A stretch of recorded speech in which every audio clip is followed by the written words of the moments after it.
All right, let's just jump right in. We are tackling what is maybe the biggest, most profound mystery in all of science, consciousness itself. And not just, what it is, but the actual physical process that creates your subjective experience. We're going to explore a really fascinating new theory that basically tries to write the equation for the feeling of being you. But let's make this personal for a second. Just think about this moment, right now. The sound of my voice, whatever you're looking at, the thoughts just popping into your head, it all feels like one single unified now, doesn't it? So how on earth does a 3-pound chunk of nerve cells create that seamless experience? That's the real mystery we're diving into.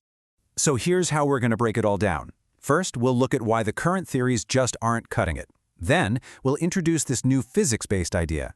After that, we'll get into its core equation, walk through the actual cycle of how a single conscious moment is born, see how we could actually test it in a lab, and then we'll explore what this all means for the future.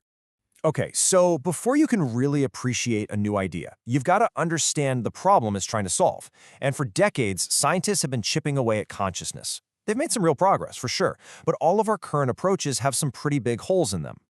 You can pretty much sort the current theories into 3 main camps. First, you've got your neuroscientific theories.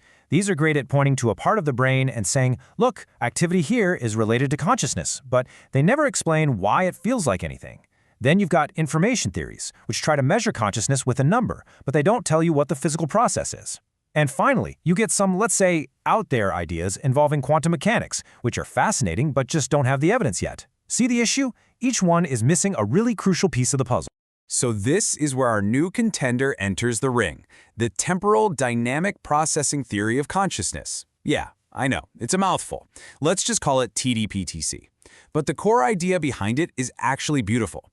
It says consciousness isn't a thing or a place in the brain, it's a process, something that's constantly happening over time.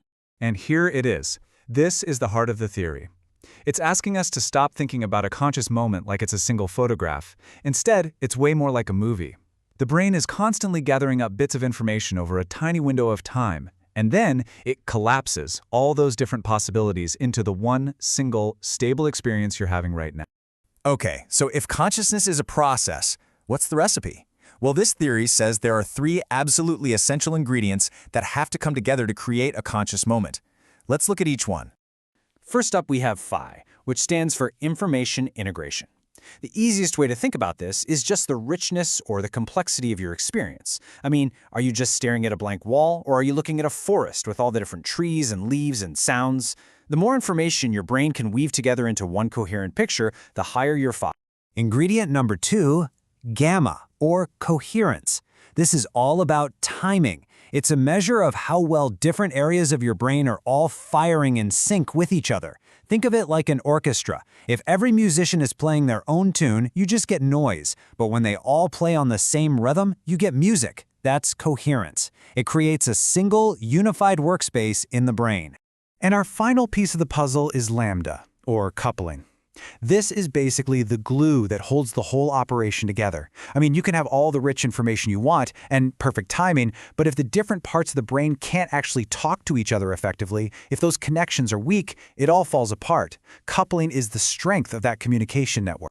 And when you put it all together, you get this beautifully simple equation. That K on the left, that's it. That's the stable, conscious moment. And it's the product of the coupling, the coherence, and the information integration. When all 3 of those are high, the brain just kind of snaps into a deep, stable, unified experience. So this is really the key.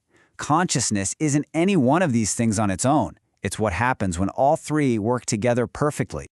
So we have the ingredients for the recipe, but how does the brain actually, cook it all up? Well, the theory says our experience isn't just a steady state. It's a constantly repeating cycle that has 4 distinct phases. This is the rhythm of your mind, happening over and over again every fraction of a second. This cycle unfolds in 4 steps. It starts with anchoring, moves to expansion, then suspension, and finally, collapse. Together, these 4 steps build a single moment of your awareness. So here's how it works. It all begins with anchoring. Some raw data hits your senses, like a flash of light. Instantly, expansion kicks in. Your brain pulls up all your memories and predictions to give that data some meaning. That flash of light becomes a car headlight. Then comes the suspension phase, where your brain holds multiple possibilities at once. Is that car coming towards me? Is it turning? It's like a quantum state of possibilities. And then finally comes the collapse. One interpretation wins the competition, becomes stable, and that is what you consciously experience. And then the whole cycle starts over again. Now look, this all sounds like a really compelling story, but for a theory to be actual science, it can't just sound good. It has to make specific, testable predictions. Predictions that you could actually go into a lab and try to prove wrong. And this right here is what makes TDPDC so powerful. It's not just philosophy. It makes concrete predictions that we can actually test with neuroscience tools we already have. It brings the question of consciousness out of the clouds and into the lab. So what does it predict? Well, a few things. It says if you use a tool like TMS to mess up the brain's coherence, that gamma variable, consciousness should get fuzzy or even disappear. That's totally testable. It also predicts that activities like deep meditation or even psychedelics, which seem to boost information integration, should lead to deeper, more intense experiences. It even has an explanation for things like depersonalization, where you feel disconnected from reality. That would be a state of low coupling, where information and coherence are out of sync. And what's really cool is it gives us a new way to think about AI. Maybe we should be looking for these kinds of temporal cycles. Okay, so let's zoom out. What if this theory is right, or even just on the right track? The implications are huge. I mean, this isn't just some abstract idea for academics. This could fundamentally change how we see ourselves, our technology, and some of the oldest questions we've ever asked. You can see the ripple effects spreading across at least 3 massive fields. It gives us a whole new framework for neuroscience, a totally new blueprint for artificial intelligence, and it might even help us finally settle some age-old debates in philosophy. Let's dig into that. For neuroscience, it could finally explain why our experience feels unified, how something like anesthesia works by just knocking the brain out of sync, and what's really going on during a psychedelic journey. For AI, this is a game changer. It suggests that just making bigger models with more data will never be enough. To get to true AGI, we might need to build systems that have this kind of deep, rhythmic, temporal processing. And for philosophy, it grounds consciousness firmly in physics without needing any spooky, mystical stuff. It supports the idea that the mind is something what the brain does. So let's bring it all home with one final thought. This sentence is pretty much the entire theory in a nutshell.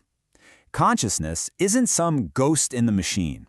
It's the physical process of the brain constantly, recursively, weaving information together through time and collapsing it into the stable, coherent story that you call you. And that leaves us with one last, kind of mind-bending question.